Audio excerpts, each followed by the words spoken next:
Hello and welcome to another episode of the e-commerce coffee break. Today we will talk about testing and optimizing your social media, your social ads, everything that has to do with creative and copy. Therefore, I have with me Colby Flood. He's the CEO and founder of brighterclick.com. BrighterClick helps e-commerce stores increase revenue through social media advertising. Colby founded BrighterClicks with the mission to create an education-first agency that focuses not only on performance, but proactively communication led by education. So as he's coming from the education point of view, I think we have a good guest here helping us diving a little bit deeper in the topic of how you can use and optimize your creative and your copy for the perfect social media campaigns. Hi, Colby, how are you today? I'm doing good, Klaus. Thanks for having me today. Yeah, sure. Give me a bit of a background where you're coming from, what your approach is. Yeah, for sure. So I think really what we're looking at today is just kind of having a purpose or a why behind what you're doing in your account, right?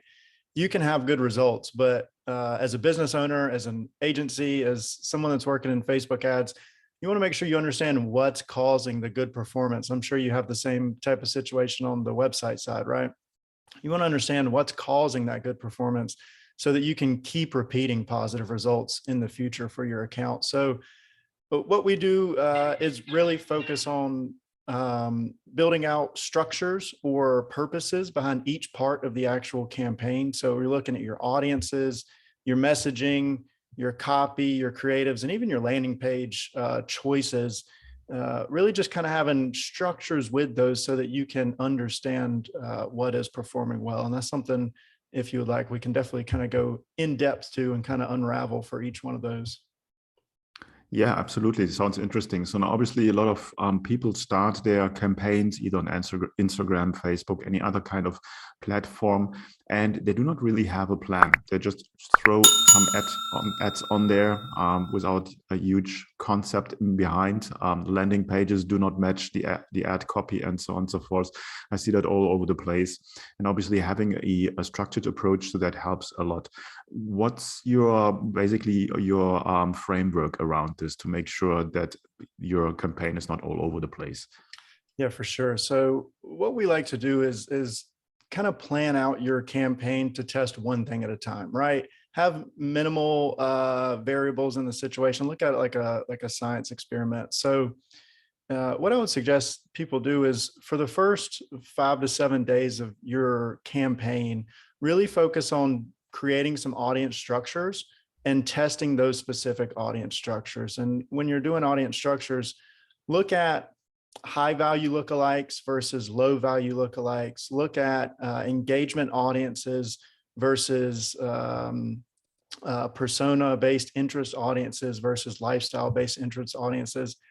What you want to do is you want to set up those campaigns and have those audiences running. And you want to, once again, minimize variables, try to show them the same or very similar creative types and ads so that you can really prove that those audiences are performing well. And then you continue that kind of strategic one test at a time. You take those top performing audiences, move them into the next round of testing. And that's where you look at your messaging themes or your purposes, right? So what core message behind your business or your brand is really driving the most engagement? And a couple that we find, especially with e-commerce, is like product quality, financial savings. If you're doing lower in the funnel, scarcity, made in, and I'll say the USA because that's where I'm located, but we work with a company in Australia and that works very well for them with their copy as well. And a couple other messaging themes, right? What part of your USP or your messaging is really going to drive that? And then in the next round of testing, really focus on your creative, your copy structures, and your kind of your landing page direction and things like that as well. So just doing one thing at a time. Keep it simple, right? Okay. Now, obviously, smaller, medium enterprises, they might not have a whole content creation team behind their desk. So obviously they are sort of overwhelmed with all the moving parts that you need to consider: video creation, image creation, graphic creation, copy, and everything that comes with it. And then I think even going one step further, a lot of people do not have really a clear understanding who their audience is. So who's the perfect customer avatar? Or they have one, not being aware that usually in the business you have more than one perfect audience. How do you help with that approach? Yeah, that's a good question. So we'll kind of parse that out and look at audience to start, right? So you have your website data, right? So looking at creating personas is very, very helpful, but you can also look at it from the sense of having Facebook audiences or Facebook purchasers, right? So going back to those kind of those lookalike brackets before, and the key buzzword iOS 14.5, you were able to get away with just doing a lookalike 1% add to cart audience, right? That performed well. Boom, it kept going. Let's build out another one. Now, because we're losing tracking data and things like that, you look at grouping them together by value level. So even if you don't have your ideal buyer persona mapped out, maybe it's female 20 to 30, enjoys travel or something like that, you can use these lookalike audiences and group them by value. So it would be high value is, let's say you do look like 1%, add to cart, checkout initiated purchase. If you have an email list, 2-time purchaser or more, and top 25% website visitor. That's an ad set right there. That's an audience. Low value, you can do Facebook engager, Instagram engager, look like 1%, video view 50% or higher, website visitor, no add to cart. There's an audience for you right there, okay? Another quick win audience. Now, I preface this by saying, don't just run this audience, but CBO wide open. That's no targeting at all. You're just setting up an ad set. I know that sounds outlandish, but a lot of times it does bring positive results.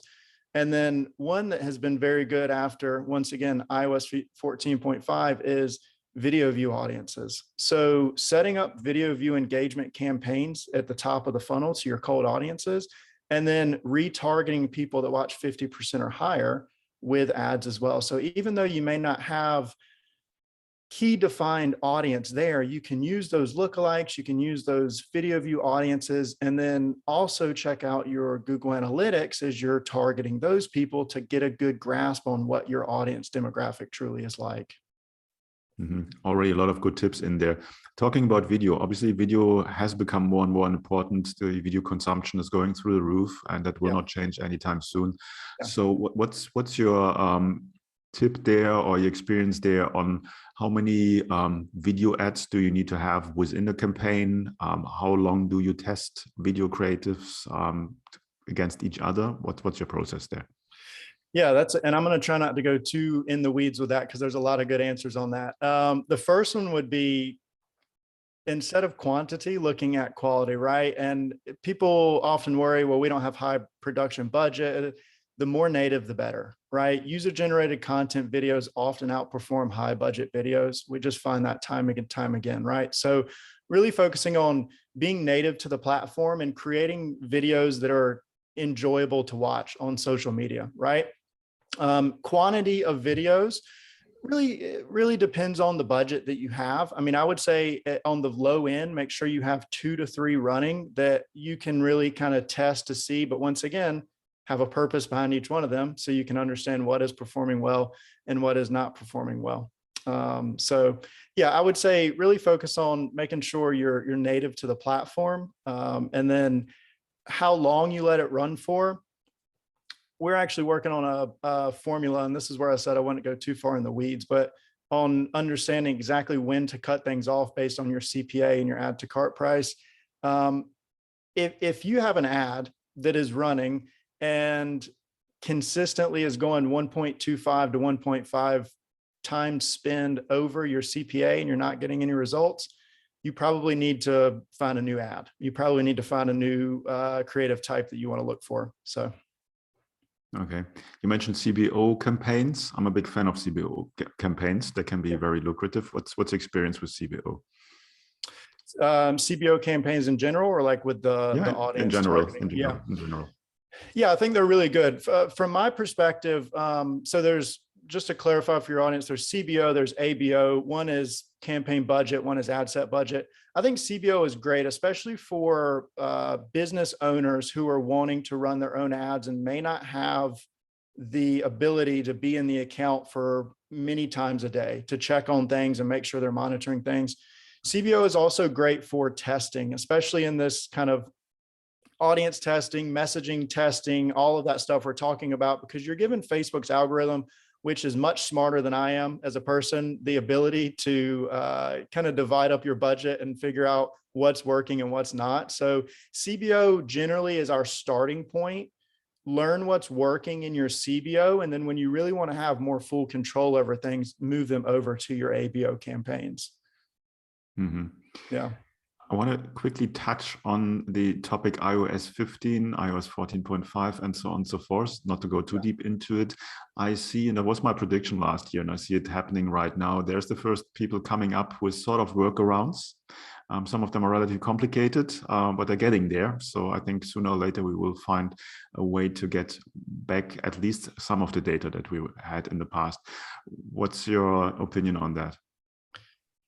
Yes, we are humans and we evolve and we adapt, right? So one thing that we've rolled out, which has been working very well for us actually, is, and I won't, once again, not going too far into it, but iOS 14.5, Apple stated you can't use your browser pixel or your server side pixel to track people that opt out. And we now only have 7-day click, 1-day view. What Apple did not say is that you can't upload your own custom purchase files and then retroactively see who purchased on Facebook, right? So what we've done is we've used Zapier.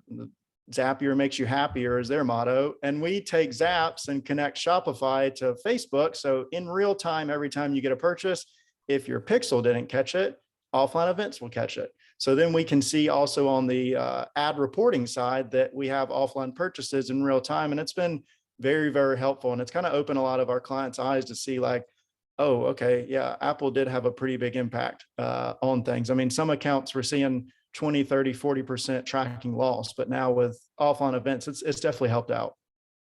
Interesting that you mentioned Zapier. I have heard a different solution, but it's also working with Zapier. So yeah, that seems to be the golden, the golden goose right now.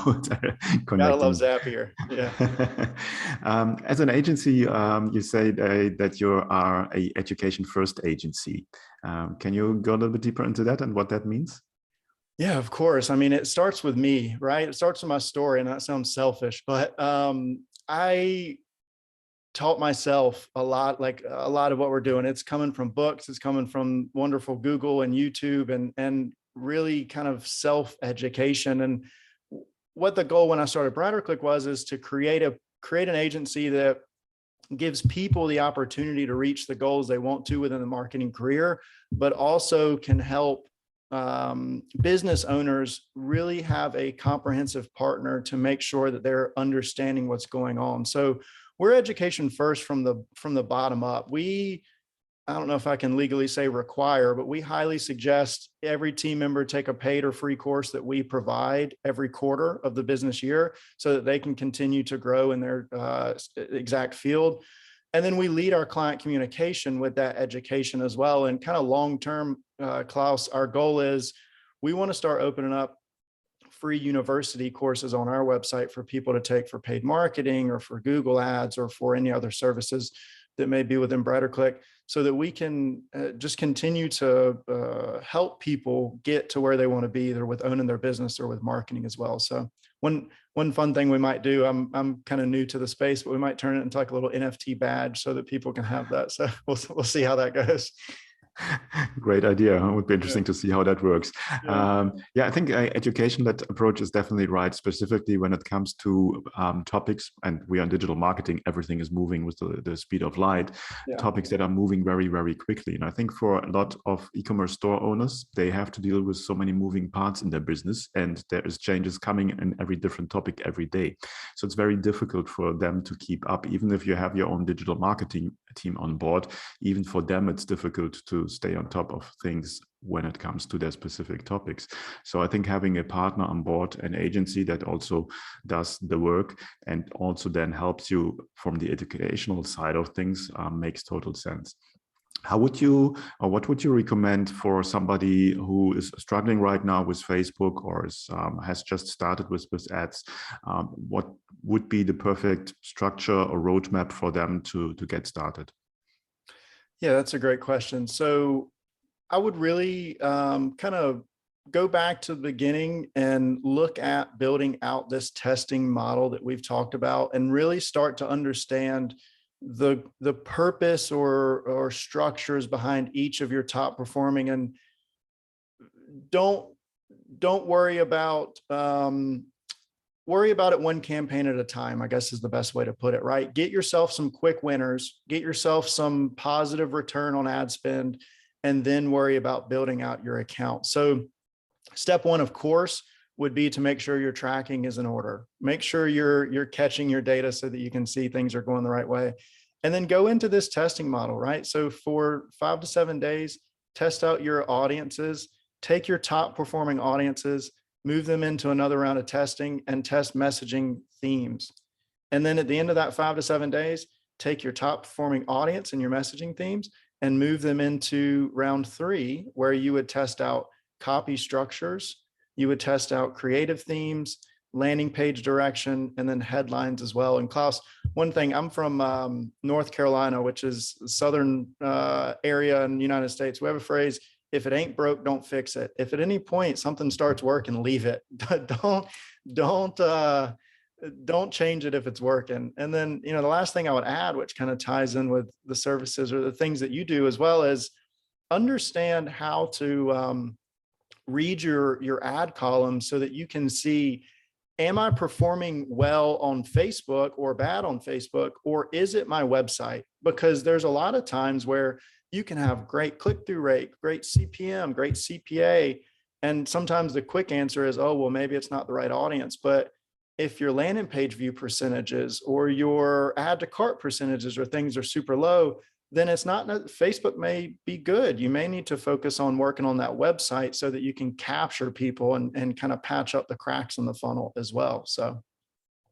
Yeah, you cannot really put everything on Facebook's shoulder. If your website is crappy, then the best ads doesn't help you. Absolutely. I hate to say it because I don't provide it. I'll be selfish again, but your website's the most important part of the entire funnel, right? Because that's not just a Facebook thing. That's a Google Ads thing, an email thing, a TikTok thing. That's what catches all of your people. So your website's very, very important. Yeah, specifically if you're selling physical goods or services, the closer it comes to the credit card or pulling out the credit card, the more important is that your website is on top and provides the right information, because otherwise you're just generating traffic and then you're losing it on the last step. Exactly. Cool. Lots of tons of good tips in there. Where can people find out more about you? Yeah, that's a good question. So, excuse me, brighterclick.com is our website. And actually, if you want to see the structures that we talked about today, go to brighterclick.com/testing, TESTING. We're going to have a nice little graphic there for people to see these different structures and things like that. And then ultimately reach out. We provide free audits. We enjoy leading through education, and that's one of the things that the audits does. So we'd be glad to pop in your account, provide you with a free audit, and really help you get set up, even if you decide to do things on your own, for success in Facebook and Instagram ads. That's a great offer. I will put the links in the show notes so that everyone has just one click and can check it out on your side. Yeah. Thanks so much, Colby, for your time. I think that was very insightful. And I hope that Facebook will not be such a bloodbath like last year. And 2022 will be better when it comes to advertising. Hopefully, yeah. Thanks so much. Have a good day. Thank you, Klaus. Bye-bye. Bye. Hey, Klaus here. Before you leave, I have a question for you. Are you a Shopify store owner and you're feeling stuck, overwhelmed, and not sure what to do next to grow your business? Do you struggle to convert traffic into sales and turn website visitors into buyers? Do you want to have direct access to a mentor who can assist you with your store, your strategy, offer, marketing, sales, and anything else you might need in your business?